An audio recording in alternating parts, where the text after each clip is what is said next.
Mãe, chega! Ninguém quer ouvir você reclamar. Você tá morando aqui de favor. Se não gosta, a porta tá ali.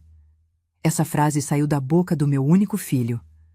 Era meia-noite de 31 de dezembro na casa dele no Morumbi. Fogos explodindo lá fora, enquanto 35 pessoas me olhavam em silêncio absoluto.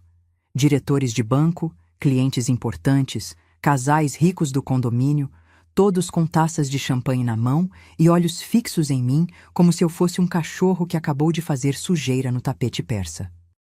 Eu tinha passado 2 dias inteiros preparando aquela ceia, tinha arrumado a mesa desde meio-dia, tinha comido sozinha na cozinha porque minha nora disse que não tinha cadeira suficiente para mim, e agora meu filho me expulsava na frente de estranhos no exato momento em que o ano virava. Senti as pernas falharem. 69 anos. Viúva há 2. E ali, na casa do meu próprio sangue, eu era lixo. Mas ele não sabia de uma coisa que eu tinha descoberto 3 semanas atrás. E tudo ia mudar. Meu nome é Marlene. Tenho 69 anos. Se essa história já te pegou forte, deixa um like e se inscreve no canal. Porque o que vem agora vai te surpreender ainda mais, e você não vai querer perder nem um segundo. Fica comigo. O silêncio depois do grito foi pior que o grito, daqueles silêncios pesados que parecem sugar o ar da sala, onde até os fogos lá fora sumiram por um instante e só ficou o zumbido no meu ouvido e o sangue batendo nas têmporas. Uma mulher de vestido vermelho, amiga da Patrícia, minha nora, abaixou os olhos para a taça, constrangida, mas ninguém disse nada, ninguém me defendeu, e Rodrigo continuou ali parado me encarando com aquela expressão que eu não reconhecia mais. Meu filho, meu menino que eu embalei no colo por noites sem dormir quando teve catapora aos 5 anos, agora um homem de 42 com olhos duros me tratando como intrusa. Patrícia, do lado dele, tinha um sorriso fino nos lábios, quase imperceptível, mas eu vi, da mesma forma que vinha vendo tudo nos últimos 3 meses morando ali.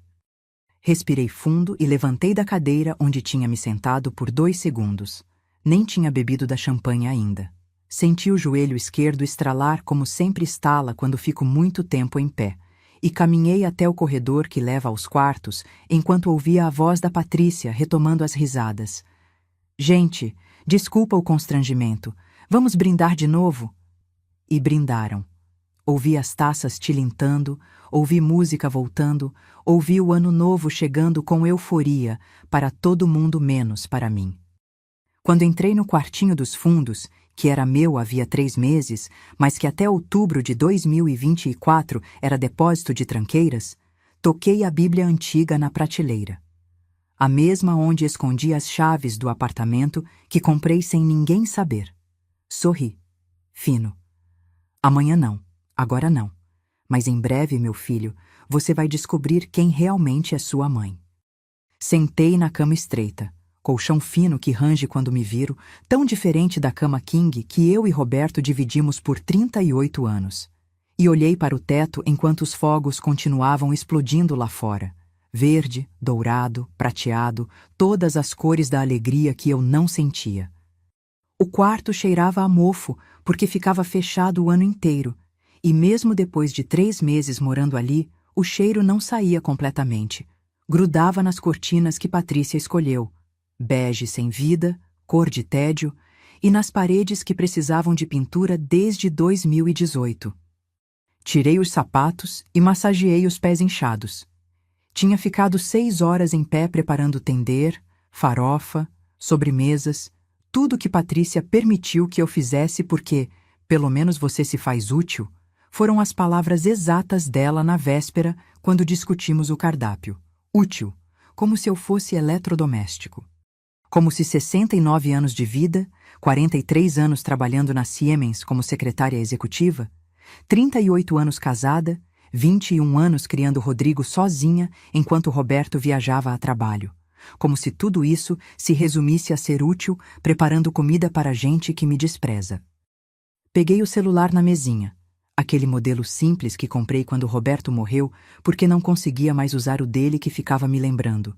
E vi 3 mensagens no grupo da família. Patrícia tinha criado o grupo em outubro quando fui morar lá. Dizia que era para organizar a rotina da casa, mas na prática era para me dar ordens. Marlene, amanhã não precisa fazer almoço, vamos comer fora. Marlene, você pode buscar a Luna na escola? Eu tenho reunião. Marlene, tenta não usar o ar-condicionado à tarde, a conta tá cara. Bloqueei a tela sem responder e deitei de lado, ainda de roupa, o vestido azul marinho que comprei especialmente para a virada, R$ 59 nas lojas americanas, porque Patrícia disse que seria legal todo mundo estar arrumado para as fotos. E foi quando as lágrimas vieram.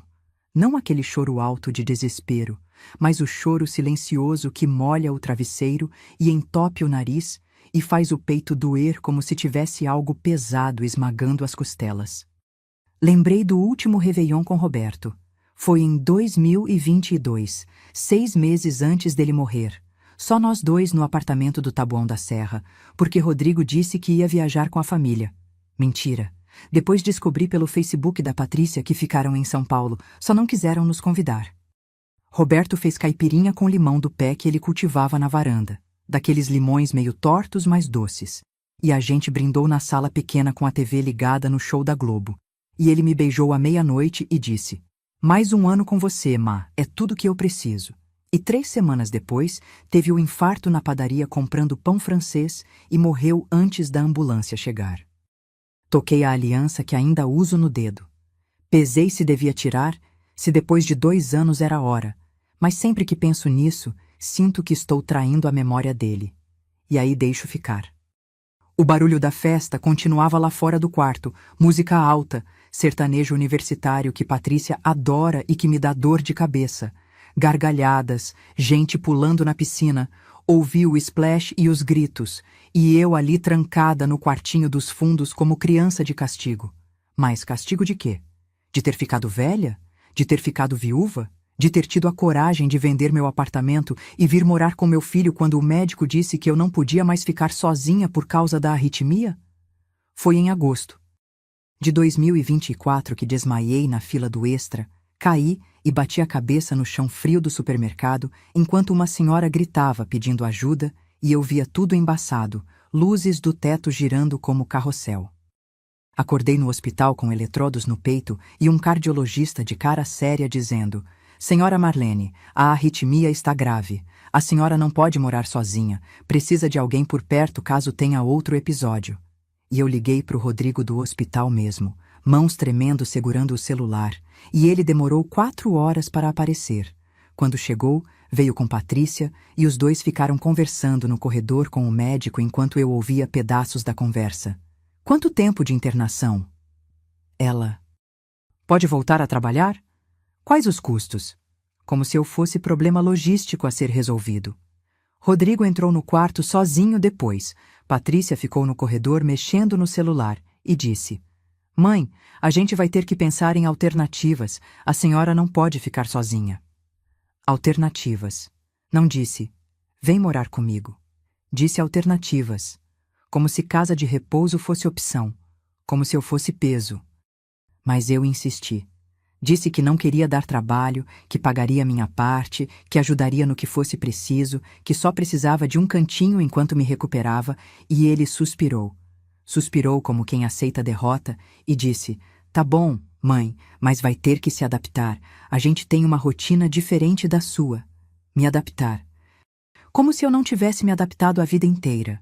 Me adaptei a casar virgem aos 21, porque era o que se esperava. Me adaptei a largar a faculdade de letras no 2º ano, porque Roberto foi transferido para São Paulo. Me adaptei a criar filho sozinha, enquanto ele viajava semanas seguidas.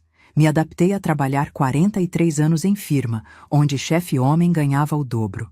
Me adaptei a envelhecer numa sociedade que trata a mulher velha como móvel fora de moda. Mas eu me adaptei. Sempre me adaptei, até agora. Levantei da cama, joelhos estalando de novo, e fui até a Bíblia na prateleira. Era a Bíblia que minha mãe me deu quando casei, capa de couro gasto, páginas amareladas, e dentro dela, escondidas entre salmos e provérbios, estavam as chaves do apartamento no Butantã. Toquei o metal frio com a ponta dos dedos e sorri. Dessa vez não foi sorriso fino de raiva, foi sorriso de quem tem trunfo escondido na manga. Eles não sabem. Ninguém sabe. Comprei em outubro, Paguei 270 mil à vista, escritura no meu nome, apartamento de um quarto já mobiliado, cama, sofá, geladeira, fogão, tudo basicão, mas funcional. E a imobiliária me entregou as chaves no dia 23 de outubro, enquanto Rodrigo e Patrícia achavam que eu tinha ido ao médico. Guardei isso há 2 meses, testando, observando, esperando. Os 3 meses morando ali foram aula de humilhação progressiva. Começou suave. Patrícia pedindo, por favor, para eu não deixar roupa no varal depois das 7 da noite porque fica feio para os vizinhos. Passou para comentários ácidos. Você ronca muito, Marlene. Dá para ouvir da nossa suíte. E terminou em desprezo aberto. Você come demais para uma pessoa da sua idade, as compras do mês dispararam. Eu pagava minha comida. R$ 300 por semana do dinheiro da minha aposentadoria de R$ 3.900, comprava no mercadinho da esquina e guardava no cantinho da geladeira que Patrícia liberou para mim. Última prateleira embaixo, a mais difícil de alcançar. Mas mesmo assim, ela reclamava. Dizia que cheiro de comida de velha, lentilha, carne cozida, angu, impregnava a casa e que os clientes dela, gente da publicidade, torciam o nariz quando vinham para a reunião. Uma vez em novembro, Patrícia deu jantar para 8 pessoas, campanha de Natal de cliente importante, e me proibiu de sair do quarto enquanto eles estavam lá. Trancou minha porta por fora e disse: é só por 3 horinhas, Marlene, você entende, né? A gente precisa causar boa impressão. E eu fiquei ali sentada na cama ouvindo risadas e conversas abafadas sobre métricas de engajamento e KPIs enquanto segurava o xixi porque o banheiro ficava do outro lado do corredor. Quando ela finalmente destravou a porta, 11 da noite, as visitas já tinham ido embora, eu saí correndo para o banheiro e ouvi ela comentando com Rodrigo na cozinha. Viu? Ela nem reclamou. É só saber lidar. Lidar. Como se eu fosse animal bravio. Rodrigo nunca me defendia. Ficava em cima do muro o tempo todo, dizendo que as duas precisavam se entender, que era fase de adaptação, que logo tudo se ajeitava. Mas eu via nos olhos dele que ele tinha vergonha de mim. Vergonha da mãe que envelheceu. Vergonha da viúva que precisa de remédio para a arritmia. Vergonha da mulher que não é mais secretária executiva eficiente e virou apenas velha que mora de favor. Em dezembro, 2 semanas antes do Réveillon, aconteceu o pior até então. Patrícia deu festa de aniversário para Luna. 15 anos, minha neta linda que eu mal via porque ficava trancada no quarto o tempo todo mexendo no celular, e convidou 25 adolescentes para churrasco na piscina. Eu ofereci ajuda para fazer brigadeiro. Luna sempre amou meu brigadeiro de panela, do jeitinho que minha mãe me ensinou. Mas Patrícia disse que já tinha encomendado doces numa confeitaria chique e que eu podia descansar. Fiquei no quarto a tarde inteira ouvindo música alta e gritaria, até que Luna bateu na porta, coisa rara, e entrou com olhos vermelhos. Tinha brigado com uma amiga e queria conversa, então a gente sentou na cama e eu escutei ela desabafar sobre falsidade e inveja. Dei aquele conselho de avó que aprendi na vida. Gente falsa você corta, gente verdadeira você guarda.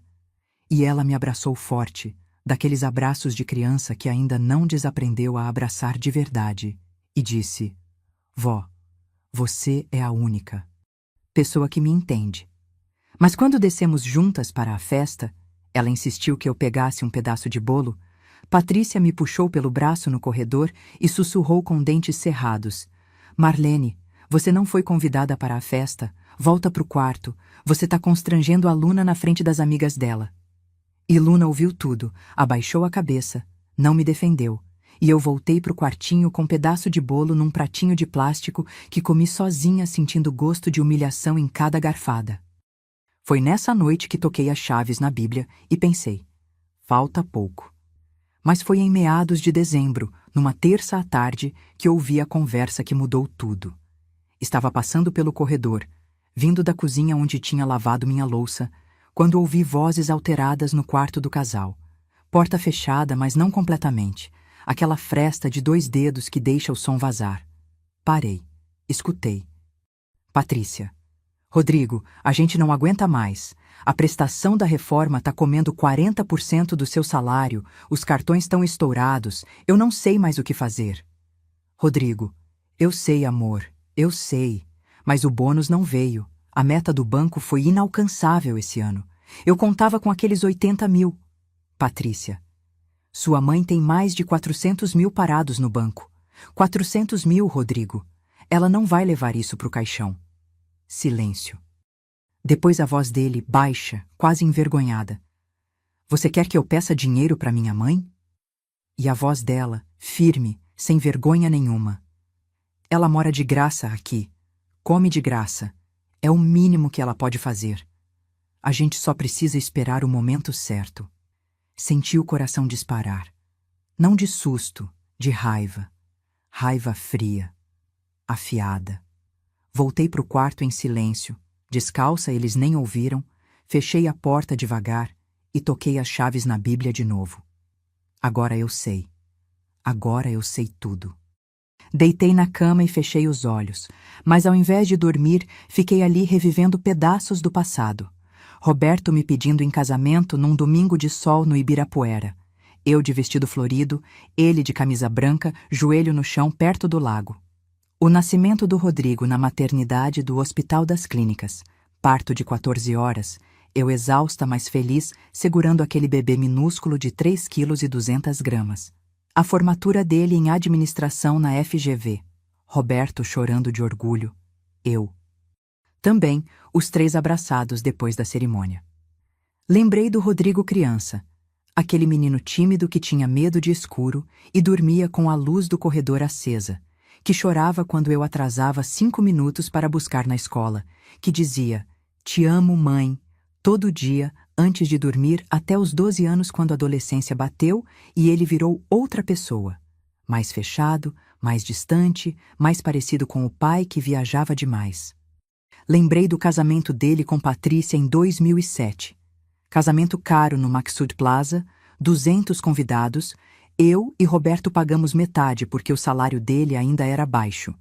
E de como Patrícia me tratava bem naquela época. Me chamava de sogra querida.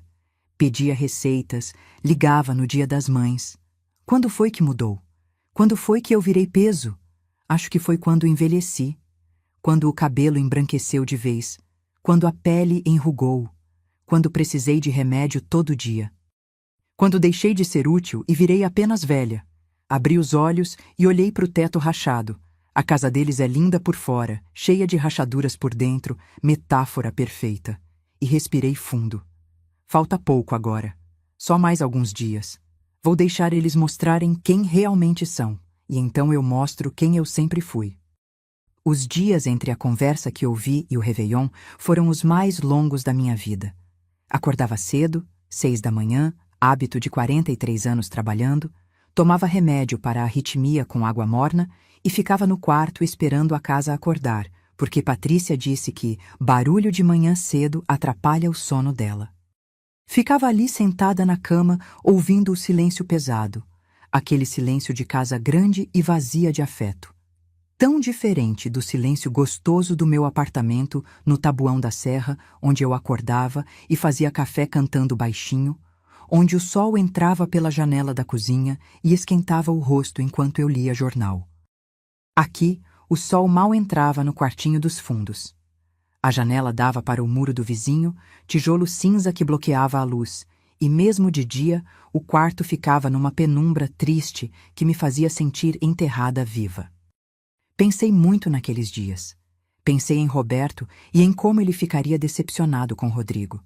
Pensei em quantas vezes eu tinha sonhado com velhice diferente. Netos visitando todo domingo, almoços de família, risadas. Pensei em todos os sacrifícios que fiz e que agora pareciam ter sido em vão. Cheguei a me perguntar se eu tinha errado como mãe, se tinha mimado demais, se tinha cobrado de menos, se tinha falhado em ensinar valores básicos como gratidão e respeito. Mas então lembrava da conversa que ouvi. Ela mora de graça aqui, é o mínimo que ela pode fazer. E a culpa sumia, substituída por raiva clara e fria. Não, eu não errei. Eu dei tudo. Eles é que escolheram ser assim. e agora iam pagar o preço de subestimar velha que trabalhou a vida inteira e sabe exatamente o que faz. Foi numa tarde de outubro, 3 semanas depois de me mudar para cá, que tomei a decisão que mudaria tudo. Sentei na cama e olhei para o teto, e lembrei. Roberto tinha morrido em janeiro de 2023, deixando o apartamento do Tabuão da Serra quitado. A gente comprou em 1987 por 28 mil cruzados, moeda da época, pagou durante 15 anos, e quando ele morreu, o apartamento valia 420 mil reais, mercado imobiliário de São Paulo tinha valorizado absurdo. Fiquei morando lá sozinha por 1 ano e meio, lidando com luto do jeito que dava, chorando no banho, conversando com foto dele, guardando camisa que ainda cheirava a ele no guarda-roupa. Até que veio o desmaio em agosto e tudo mudou. Quando vim morar com Rodrigo em setembro de 2024, vendi o apartamento por 420 mil à vista para um casal jovem que pagou em 15 dias. Dinheiro pingou na conta no dia 23 de setembro, e eu fiquei olhando para o extrato sem saber o que fazer com tanto dinheiro. Maior quantia que eu já tive na vida, fruto de 37 anos de parceria com Roberto. Rodrigo sabia da venda, óbvio. Ele que indicou o corretor, que foi no cartório comigo assinar, que me ajudou a embalar as coisas, mas nunca perguntou quanto deu, nunca perguntou onde eu guardei, nunca demonstrou interesse. Na época, achei que era respeito. Agora sei que era estratégia, deixar eu me sentir segura para depois pedir tudo. Mas em outubro, segunda semana morando aqui, já sentindo o clima gelado, já ouvindo comentários maldosos, eu liguei para Neuza, minha amiga e ex-colega da Siemens, a única pessoa em quem ainda confiava de verdade, e perguntei: Neuza, você conhece corretor bom? Quero comprar apartamento pequeno, só meu, sem ninguém saber. Ela perguntou se eu estava bem. Disse que sim, mas que precisava de plano B. Ela entendeu na hora. Neuza sempre entendeu tudo. 30 anos de amizade criam telepatia. E me passou o contato de um sobrinho dela que trabalhava com imóveis. Fui ver apartamento no dia seguinte. Disse para Rodrigo e Patrícia que tinha consulta médica. E encontrei um de um quarto no Butantã, 42 metros quadrados, 6º andar, prédio velho, mas bem cuidado, perto de mercado e farmácia. 270 mil à vista. Paguei no dia 23 de outubro. Chaves na mão dia 25. Guardei há 2 meses. E ninguém sabe. Foi no dia 2 de janeiro, depois da humilhação do Réveillon, depois de passar a virada chorando sozinha no quartinho, que o celular vibrou na mesinha às 7 da manhã. Mensagem de Rodrigo no WhatsApp. Mãe, a gente precisa conversar. Hoje à tarde. É importante. Li 3 vezes. Senti o coração acelerar, não de medo, de expectativa, porque eu sabia exatamente sobre o que era. Iam pedir o dinheiro. Iam fazer o teatro de investimento em família, de ajudar um ao outro, de todas as desculpas que gente sem vergonha inventa quando quer o que não é seu.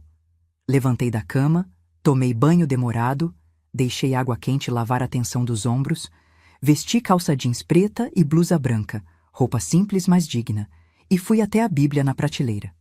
Peguei as chaves do apartamento. Peguei a escritura que estava guardada junto. Peguei os extratos bancários da poupança que abri só no nome do Rodrigo há 3 semanas. 150 mil depositados, senha e cartão guardados comigo. Coloquei tudo dentro da bolsa de couro marrom que Roberto me deu de aniversário em 2020. Hoje não. Agora. Se você chegou até aqui, é porque essa história tocou fundo. Porque você sabe como é carregar peso sozinha, como é se sentir invisível na própria família. Deixa um like para que mais mulheres vejam que não estão sozinhas. Se inscreve para nunca esquecer do seu valor. E clica em Hyper. Isso faz toda a diferença para a gente continuar trazendo histórias assim. Me conta, você já passou por algo parecido? Escreve aí embaixo, porque o que vem agora, ninguém espera. 2 da tarde do dia 2 de janeiro, e eu estava sentada na sala. Pela primeira vez desde o Réveillon, Patrícia nem estava em casa, tinha saído para almoço com amigas, esperando Rodrigo voltar do banco. Ele tinha mandado mensagem dizendo: chego às 3, espera aí que a gente conversa. Espera aí. como se eu fosse cachorro obediente.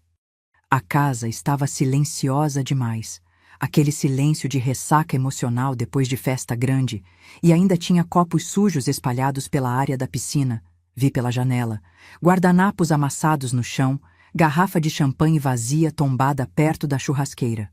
Ninguém tinha limpado nada. Patrícia disse que a diarista viria na segunda, mas segunda já tinha passado e continuava tudo largado, monumento à farra de gente que me humilhou. Eu estava com a bolsa no colo, pesada com os documentos dentro e as mãos suadas segurando a alça de couro. Não era nervosismo exatamente, era adrenalina pura, aquela sensação de estar no limite entre pular do precipício ou voltar correndo, e eu tinha escolhido pular faz tempo. Ouvi barulho de chave na porta, 3h15 da tarde. Rodrigo sempre atrasava 15 minutos para tudo. E respirei fundo.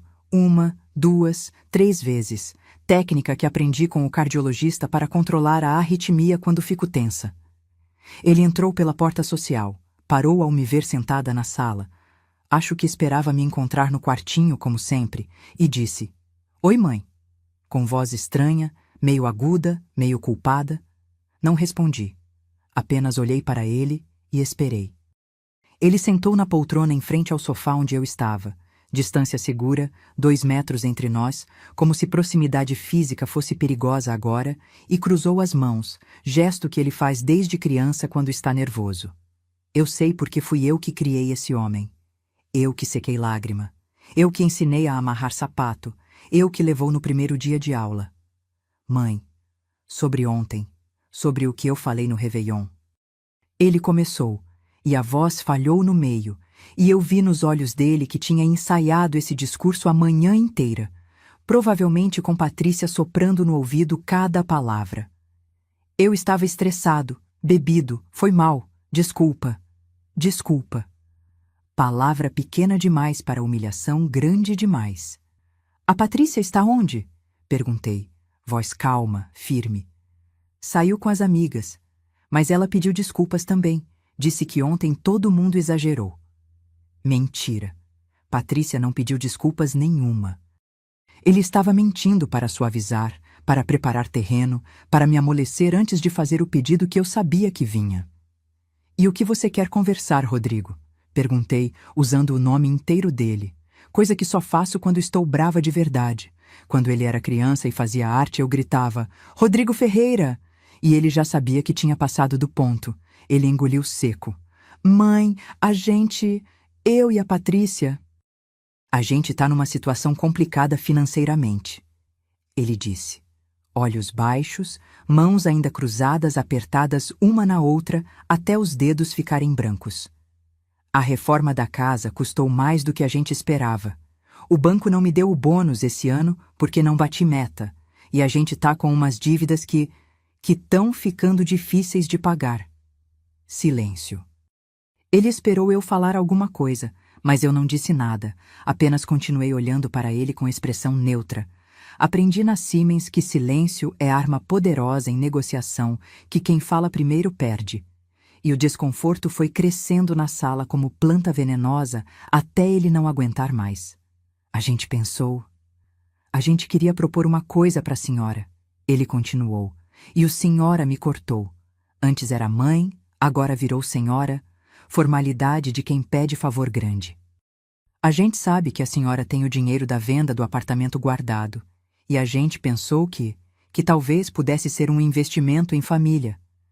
A senhora mora aqui, faz parte da casa, então faria sentido investir na reforma, né?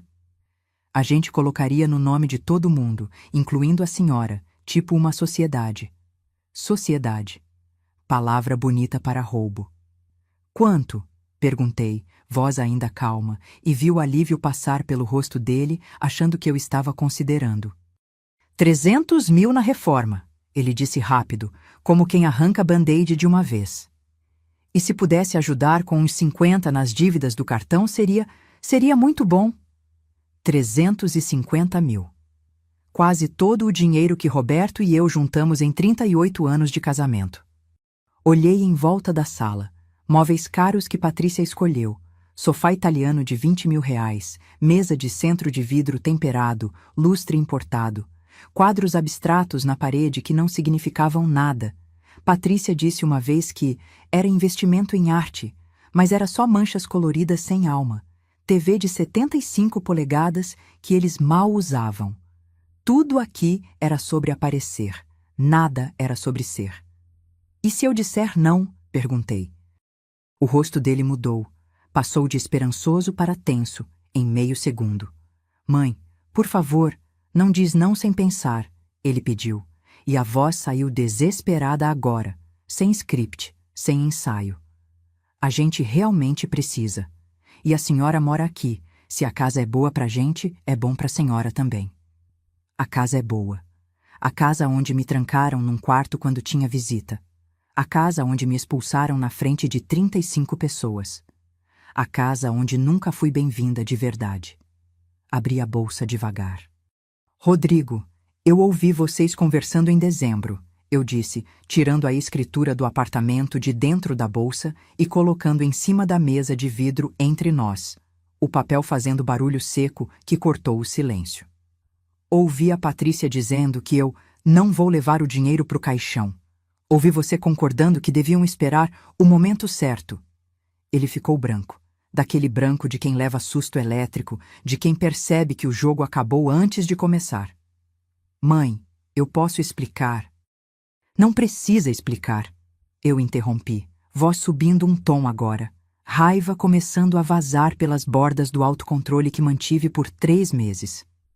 Eu entendi perfeitamente. Vocês me aceitaram aqui esperando usar meu dinheiro. Eu nunca fui filha sendo cuidada. Eu sempre fui investimento sendo preparado. Não é assim. Ele tentou, mas a voz falhou. Não? Eu perguntei. E peguei meu celular, abri o histórico de mensagens do grupo da família, comecei a ler em voz alta. Marlene, não usa ar-condicionado, a conta tá cara. Marlene, você come demais. Marlene, cheiro de remédio. Marlene, não sai do quarto quando tem visita. Cada frase era tapa na cara dele. Isso é jeito de tratar mãe ou jeito de tratar empregada? Ele abaixou a cabeça, mãos no rosto agora, ombros curvados. E ontem, Rodrigo? Ontem na frente de todo mundo? Minha voz rachou aqui, lágrimas querendo sair, mas eu segurei. Não agora, não na frente dele, não antes de terminar. Eu passei 2 dias preparando comida, comi sozinha na cozinha, e você me expulsou à meia-noite do ano novo. Silêncio pesado, denso, sufocante. Eu respirei fundo de novo, 1, 2, 3 vezes, e coloquei a mão sobre a escritura na mesa. Comprei apartamento em outubro, 270 mil à vista, no meu nome. Já tá mobiliado.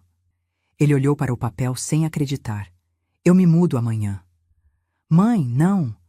Não terminou, eu disse, firme, e peguei o segundo envelope da bolsa. Extratos bancários e cartão do banco. Mas tem uma coisa que você precisa saber antes de eu ir. Coloquei os papéis na mesa também.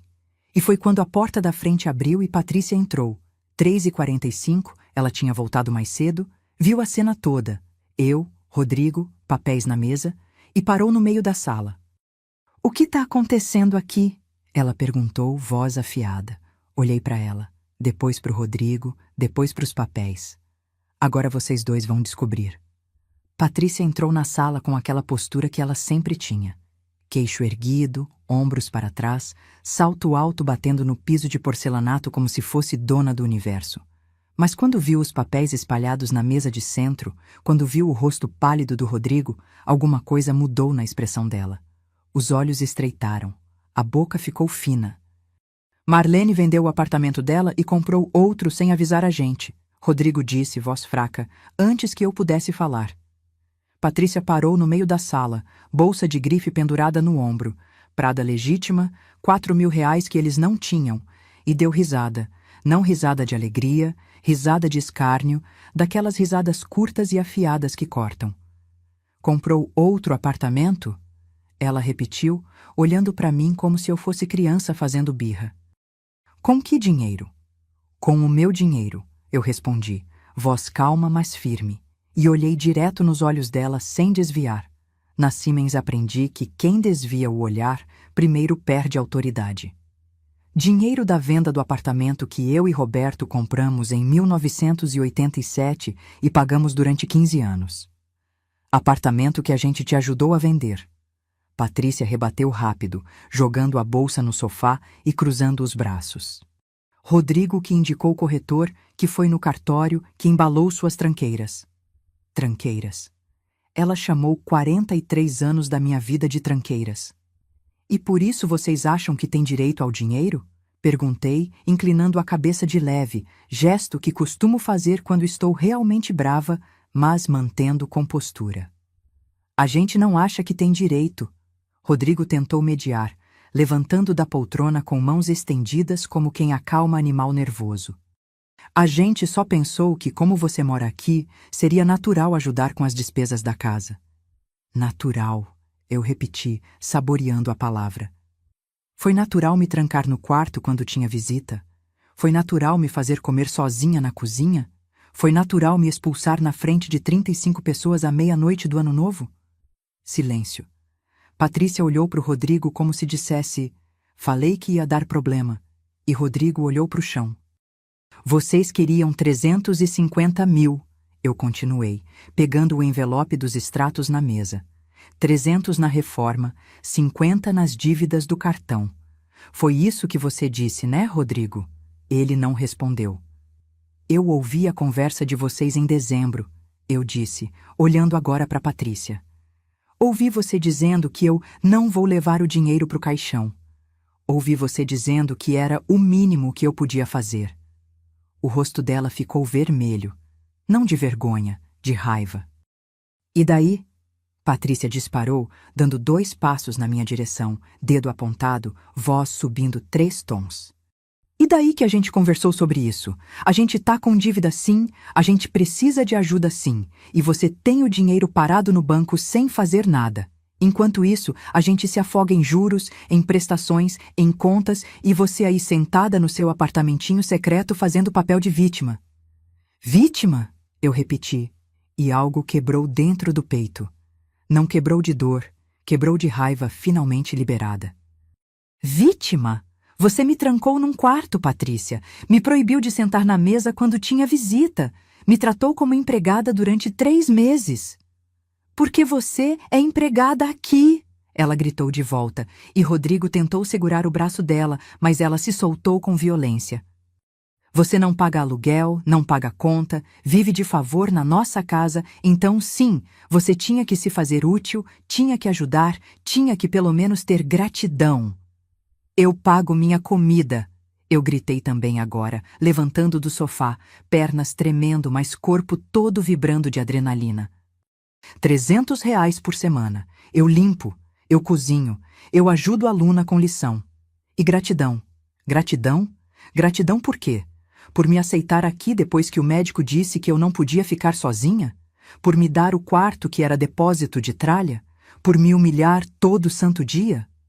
Rodrigo finalmente falou, voz alta, desesperada. Chega! As duas! Chega! Mas a gente não parou. Você é uma velha egoísta. Patrícia cuspiu as palavras. Uma velha egoísta que prefere guardar dinheiro no banco do que ajudar o próprio filho. O próprio filho que me expulsou na frente de todo mundo, eu rebati. O próprio filho que tem vergonha da mãe, que nunca me defendeu, que sempre ficou do seu lado.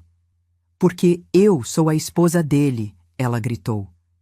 Eu sou a prioridade, não você. Você é passado, Marlene. Eu sou presente e futuro. A frase ficou ecoando na sala. Você é passado. E eu senti como se levasse soco no estômago, daqueles que tiram todo o ar e fazem você dobrar ao meio. Rodrigo estava com as mãos na cabeça, puxando os cabelos, olhos vermelhos. Patrícia, para, pelo amor de Deus. Não vou parar, ela continuou, implacável, bela e cruel como serpente. Alguém tem que falar a verdade. A gente te aceitou aqui, Marlene, porque seria feio pro Rodrigo no banco se soubessem que ele largou a mãe doente. A gente te aceitou por obrigação social. E você acha que merece o quê? Tapete vermelho? Respirei fundo. 1, 2, 3 vezes.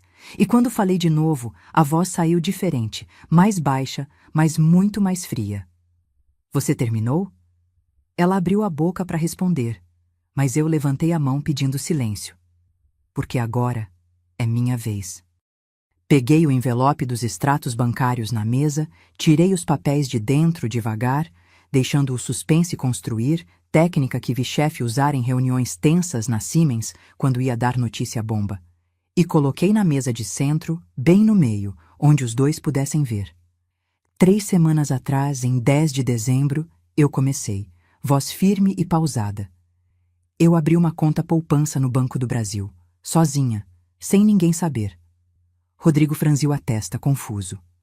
E nessa conta, eu continuei apontando para o extrato. Eu depositei 150 mil reais. Silêncio absoluto.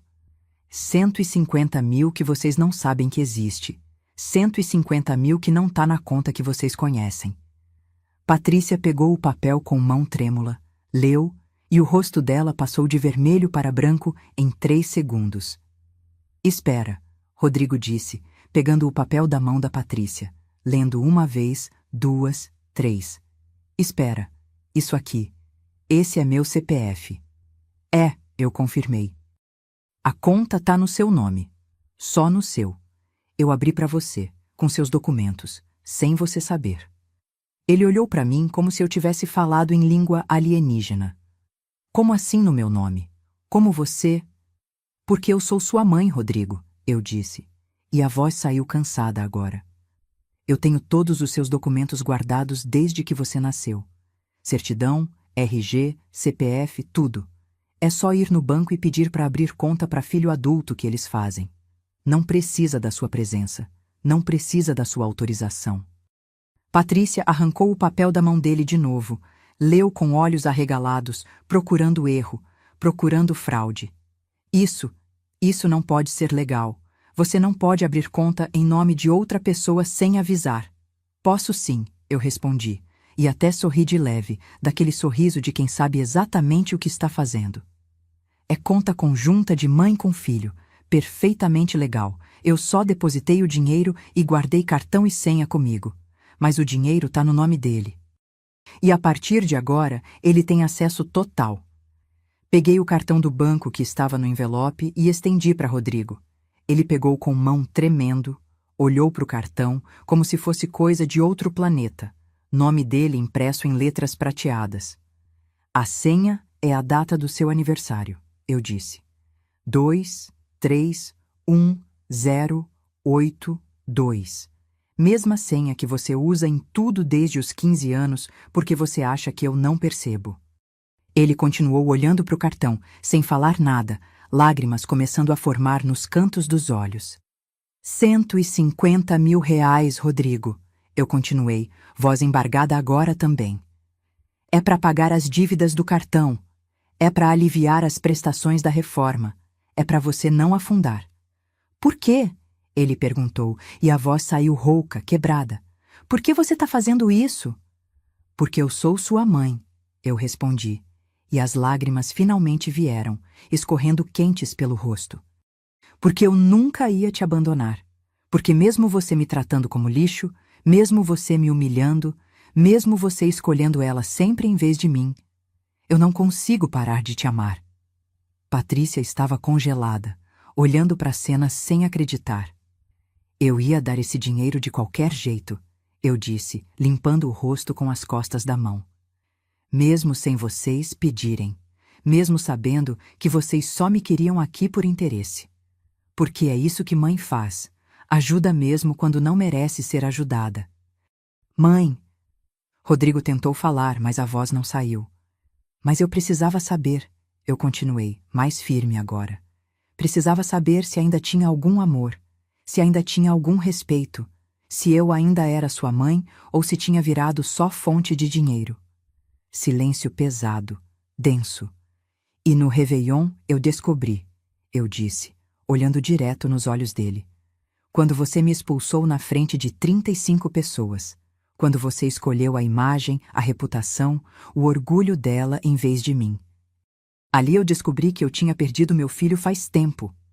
Rodrigo caiu de joelhos. Literalmente caiu, joelhos batendo no piso com barulho seco. E começou a chorar, mãos no rosto, corpo todo tremendo. Rodrigo, levanta! Patrícia disse, puxando o braço dele, voz irritada. Levanta, não faz esse teatro. Mas ele não levantou.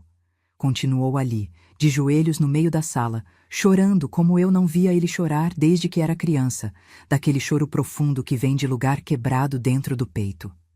Eu sinto muito, ele disse entre soluços. Mãe, eu sinto tanto. Levanta, Rodrigo, Patrícia insistiu mais alto, puxando com força agora.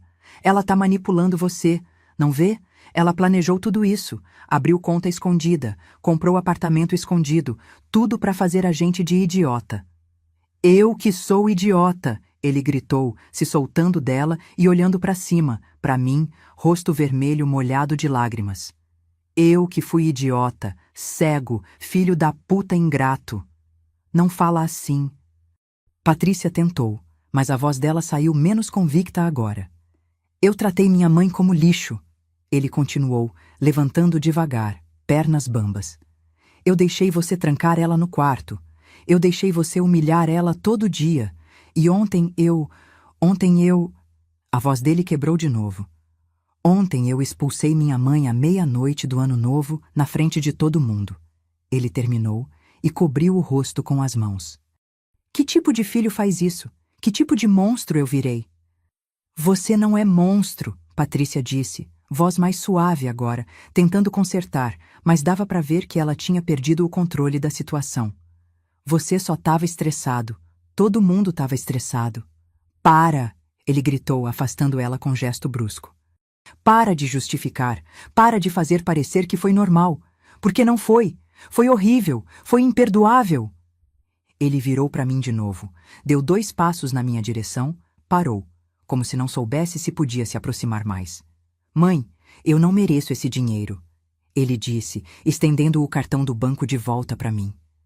Eu não mereço nada. Eu mereço que você me odeie, que me abandone, que nunca mais fale comigo. Eu não te odeio, eu disse, e era verdade. Eu tinha raiva, tinha dor, tinha decepção, mas ódio não. Eu nunca vou te odiar, mas eu também não vou mais ficar num lugar onde não sou respeitada. Você tem razão, ele disse balançando a cabeça. Você tem toda a razão. E eu não sei nem o que dizer. Não sei como pedir perdão por uma coisa dessas. Então não pede, eu respondi, pegando minha bolsa do sofá. Não agora. Não assim. Olhei para Patrícia. Ela estava encostada na parede, braços cruzados, rosto fechado, mas sem o ar de superioridade de antes. Parecia menor de repente, menos poderosa. O dinheiro é seu, Rodrigo, eu disse, voltando a atenção para ele. Use para pagar as dívidas. Use para consertar a vida que vocês construíram em cima de aparência e cartão de crédito. Mas eu não vou mais fazer parte disso. Você vai mesmo embora? Ele perguntou, voz pequena. Vou, eu confirmei. Amanhã de manhã. Vou pro apartamento que comprei, que é meu, onde ninguém vai me humilhar nunca mais. Mãe, por favor, ele tentou, mas eu levantei a mão pedindo silêncio. Não, Rodrigo, eu disse, firme, mas sem raiva agora. Dessa vez não. Patrícia finalmente saiu da posição de estátua perto da parede e caminhou até o meio da sala, olhos fixos em mim. E pela primeira vez, desde que entrou a voz dela, saiu sem arrogância. Marlene, a gente pode conversar civilizadamente? Agora você quer conversar civilizadamente? Eu perguntei, arqueando sobrancelha. Ela começou, depois parou, respirou fundo. Eu reconheço que fui dura com você. Às vezes exagerei. Mas você precisa entender que eu estava sob pressão enorme, com o dinheiro curto, com a casa para manter, com o Rodrigo estressado no banco.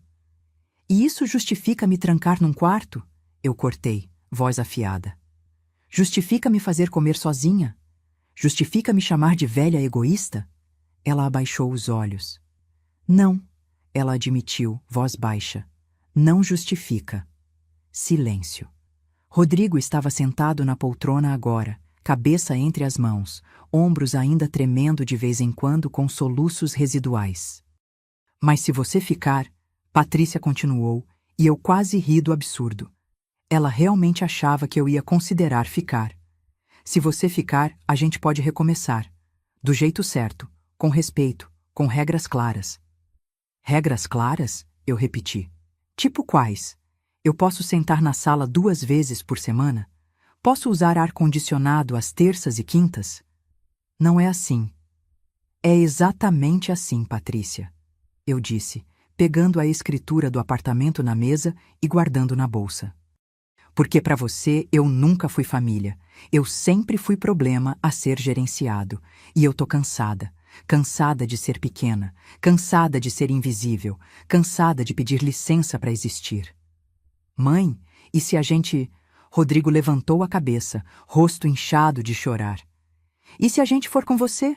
Amanhã, pro apartamento, para pedir desculpas direito, pra gente tentar... Não, eu cortei, gentil, mas firme. Não amanhã, não essa semana, talvez não esse mês. Mas... Rodrigo, eu preciso de distância, eu expliquei, e senti o cansaço bater de repente, como onda enorme que leva tudo. Preciso de tempo sozinha. Preciso reconstruir a minha dignidade que foi pisoteada aqui durante 3 meses. Ele assentiu, lento, derrotado. O dinheiro tá na conta, eu disse. A senha do cartão é sua data de nascimento. Usa com sabedoria. E quando você aprender a me respeitar de verdade, não só porque tá com culpa, mas porque realmente entendeu o tamanho do que fez. Aí talvez a gente converse.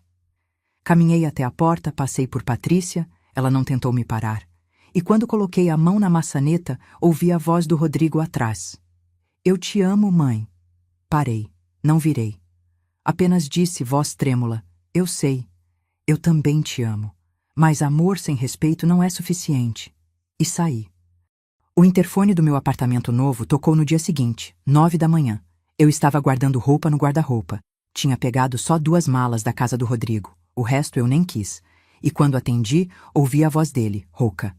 Mãe, sou eu. Vim buscar suas coisas. Todas.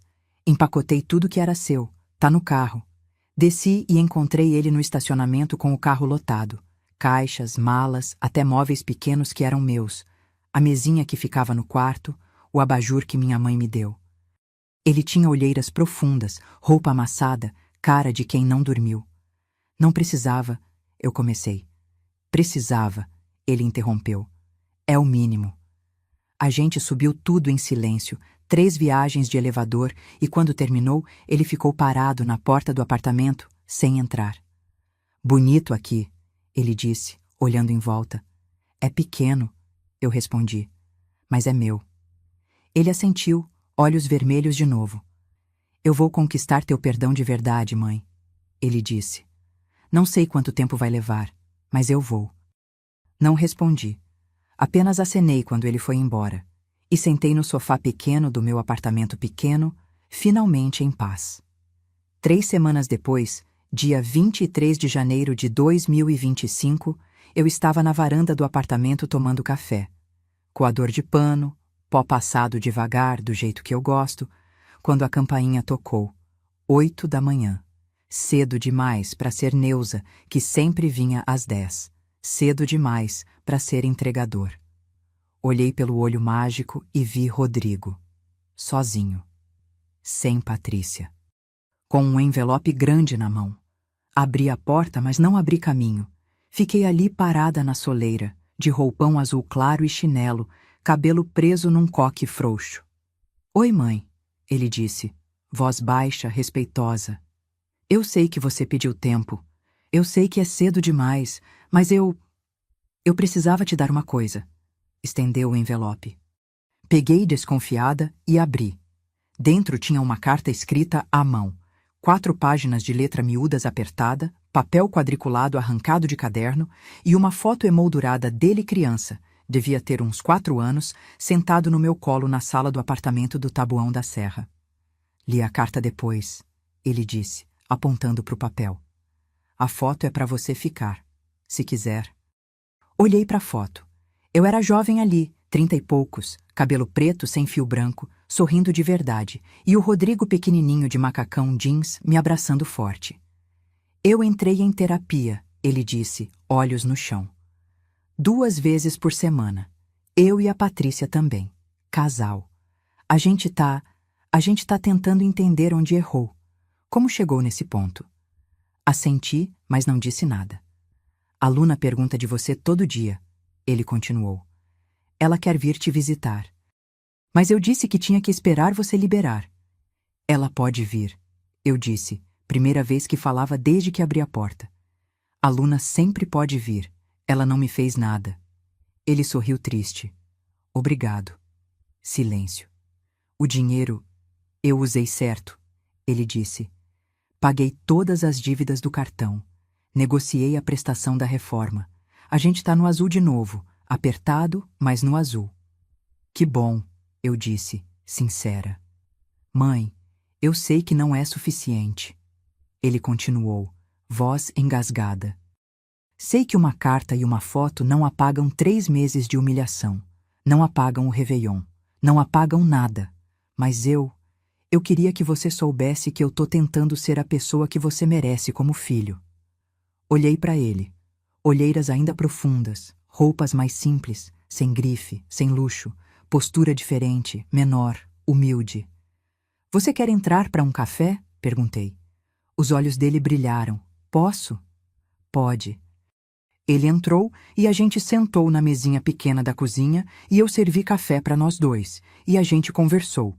Não sobre o passado, não sobre perdão, apenas sobre coisas pequenas, como ele estava no banco, como Luna estava na escola, como era morar sozinha aqui.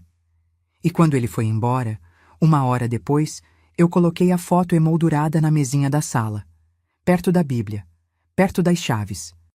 Aquela noite, deitada na cama do meu apartamento, colchão novo, lençol cheirando a amaciante, silêncio bom que não pesa, pensei em tudo que passei.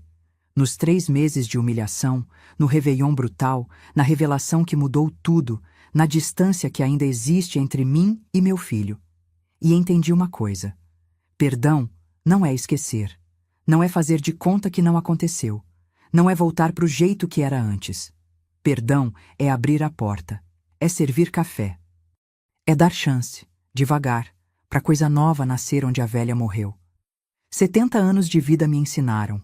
Nunca é tarde para mostrar quem você é. Nunca é tarde para dizer não. E nunca, nunca é tarde para recuperar sua dignidade. Mesmo que doa. Mesmo que seja sozinha. Mesmo que seja num apartamento pequeno de 1 quarto só. Porque dignidade não tem preço. E paz não se negocia. Você que amou essa história e acompanhou a jornada da Marlene até aqui, eu preparei algo muito especial para você. Algo para te fazer companhia todos os dias, para quando o coração apertar, para você nunca mais se sentir sozinha.